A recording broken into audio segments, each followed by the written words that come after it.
তো আসসালামু আলাইকুম এবং হিন্দু ভাইদের সবাইকে আমার প্রতি নমস্কার। তো আশা করি সবাই ভালো আছো। তো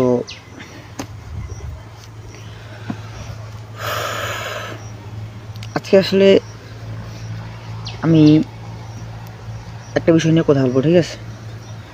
তো সেই বিষয়টা হচ্ছে যে বর্তমানে যারা আমার চেয়েও বেশি বয়সের যে আমার তরুণ ভাই ব্রাদারগুলো আছে, অর্থাৎ বলতে গেলে 20+ বয়সের যে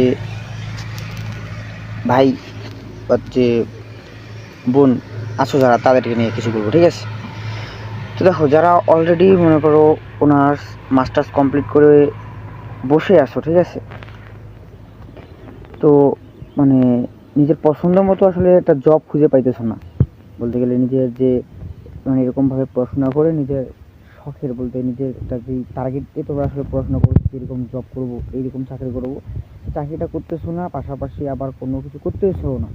বলতে গেলে তোমাদের মানে মাথায় বা ব্রেনটা লাগতেছে যে আসলে এই অনার্স মাস্টার্স কমপ্লিট করে বা এত পড়াশোনা করে এই চাকরি করব বা এইগুলো করব, তাদেরকে কিছু বলি।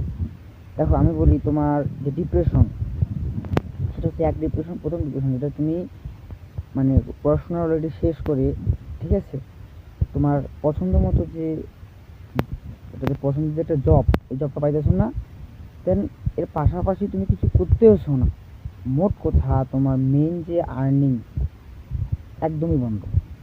তো তোমার একটা যে তুমি যদি ছেলে হও বা যদি মেয়ে হও, দুইটাই, দুই ক্ষেত্রে বলতেছি, ঠিক আছে? তোমাদের যে মেইন যে আর্নিং যে এটা একবারেই বন্ধ। এটাই হচ্ছে প্রথম ডিপ্রেশনের কারণ। এক হচ্ছে তুমি কোনো জব করতেছোও না, এক হচ্ছে জব তুমি পাইতেছোও না। এক তোমার ব্রেনটাও লাগতেছে, এত পড়াশোনা করলাম, ঠিক আছে, কিছু করতেছি না, আবার এত পড়াশোনা করে এই জবটা করবো, এটাও তোমাকে ব্রেনটা বাধা দিতেছে। তখন আমি বলি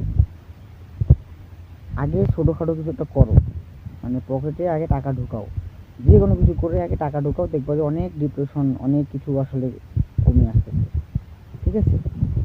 বলতে গেলে যদি বেশি না, অল্প অ্যামাউন্টও যদি তুমি আসলে মাস শেষে বা দিন শেষে আর্নিং করো, ঠিক আছে, পরিবারের দিক দিয়ে হোক, নিজের মনের দিক দিয়ে হোক, বা নিজের ব্রেন্ডের দিক দিয়ে হোক, অনেকটা ডিপ্রেশন আসলে কমে যাবে।